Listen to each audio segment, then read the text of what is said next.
All right, so we ended the last section of the lecture talking about reliability and validity. And so I mentioned this article that's included in your readings for this week. And I just wanted to quickly scroll through and show you it's really not that bad. Um, but you can see it goes over reliability, stability, a concept goes along with reliability. You can see there's where those pictures I came up with. Um, Talks about internal consistency, equivalence. There's our definitions of that I didn't include in the lecture slides, but they're here now for you to refer to, and then the different types of validity, the most common ones in there. And they have some nice examples in this article. Uh, the other um, part of this week, and this will go along with your discussion question for the week, is I'm going to ask you to read over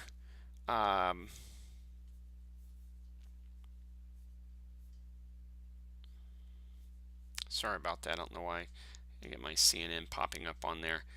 Um, is so I want you to read this article on the development of the Iowa Satisfaction with Anesthesia Scale for monitored anesthesia care. Um, because I think it helps reinforce the concepts that I talked about with reliability and validity, and how researchers can go through the psychometric process of developing a new instrument in there. So read over this article, paying particular attention to the methods they use to establish reliability and validity of this instrument. Then I want you to go through, and I found this article more recently, which actually looks at patient satisfaction measures in anesthesia, including the AS um, instrument.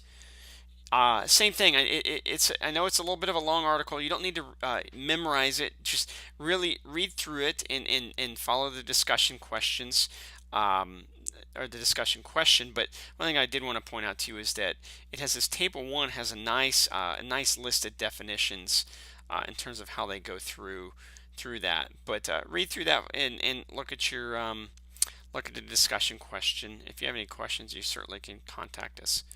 But I thought it was a nice article to help reinforce some of the concepts.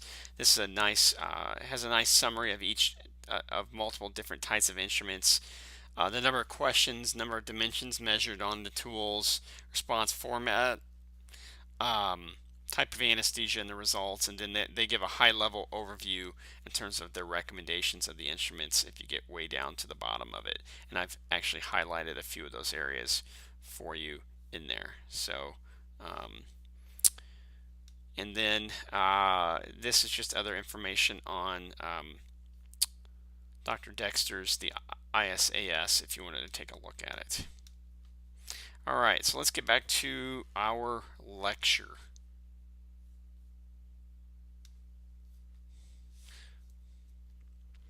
Now we're going to talk about physiologic or biometric instruments, and how do you establish the reliability and validity of a biometric instrument? Well, those aren't really you don't really do reliability and validity testing per se, or those terms. But what they report is the precision, which is similar to reliability, and the accuracy, which is the validity, in terms of if you wanted to try and find similar terms. But precision and accuracy is what's reported with physiological or biometric instruments. With precision, what you're looking at to see, is an instrument precise? Some of the things that are reported is the standard error of measurement. They also may report intra-rater reliability. For example, maybe the same lab tech runs separate halves of a sample and then examines the correlation. This is a lot of times this is common in laboratory studies. They can also do inter-rater reliability, where two different people are analyzing the same sample of blood and correlating the results between them, and that can be reported. Another common thing with this is coefficient of variation, which is basically just taking the standard deviation, dividing it by the mean and multiplying it by 100, so it kind of gives you the degree of variability between samples. That's also common in bench type research, especially with lab samples. Another one that you'll actually see a fair bit, I've seen in anesthesia studies, is Bland-Altman analysis, which is looking at the agreement between two quantitative tests of quantitative measures.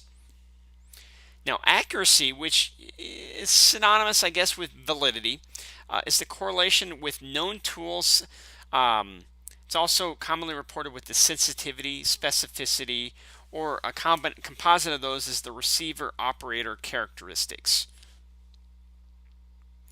And then the sensitivity of a device is the ability of a device to detect small changes. Here's an example of a Bland-Altman analysis.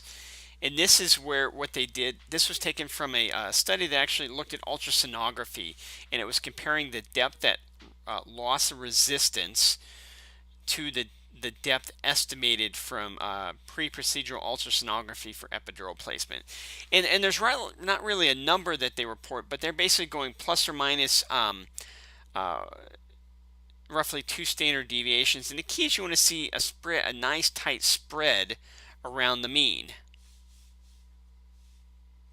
And that would indicate good agreement between the two instruments. Now, accuracy is the amount of bias or difference that is obtained between obtained results and the known or assumed truth. So it's the ability of an instrument to indicate the true value. So you can see how that is sort of related to validity, but the appropriate term is accuracy.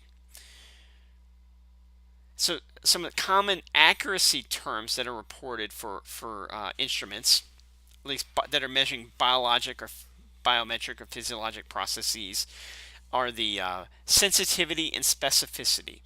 So sensitivity is synonymous with the true positive rate. This is the ability of a test to correctly identify patients with the disease. The specificity is the true negative rate.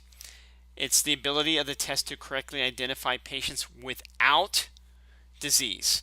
So an instrument with high sensitivity has a low false negative rate, whereas an instrument with high specificity has a low false positive rate. So here's an example of the of some data reported on the STOP-BANG questionnaire. That's for those of you that aren't familiar with it. That's the questionnaire used for screening for undiagnosed sleep apnea, and with a score of greater than or equal to 3, has pretty good sensitivity and specificity. But what they're reporting here is its sensitivity and specificity, as well as positive predictive value and its negative predictive value for moderate to severe OSA, which is an AHI of 15, of greater than 15. So what you can see here is they're showing that it has a very high sensitivity of 87.3%, which means you can be probably pretty confident that if somebody has a score of 3 or greater, that they have a high likelihood to have moderate to severe OSA. But it didn't have very good specificity at that score, meaning it probably has a low false positive rate.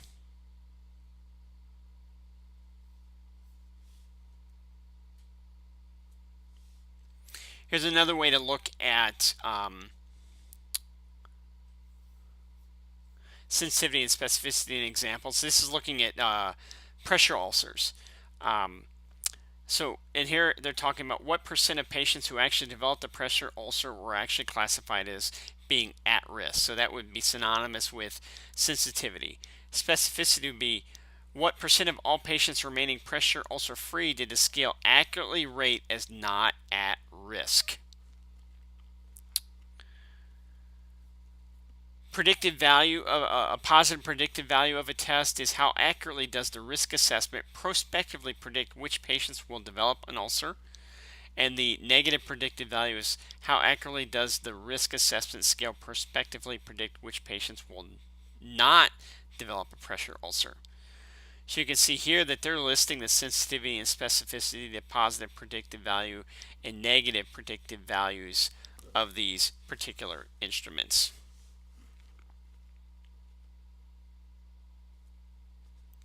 So receiver operator characteristics. This is another synonymous with the accuracy of a physiologic or biometric instrument. And it's a way to visualize the performance of what they call a binary classifier, meaning a classifier with two possible outcome classes. Do they have something, yes or no? And so here is an example from a study we recently did looking at the sensitivity and specificity in patients undergoing major joint replacement in terms of the stop bang questionnaire to predict OSA, in this case an AHI of 5 or greater, and its score was 0.75, so roughly 75%, which puts it in the fair category according to this particular scale here.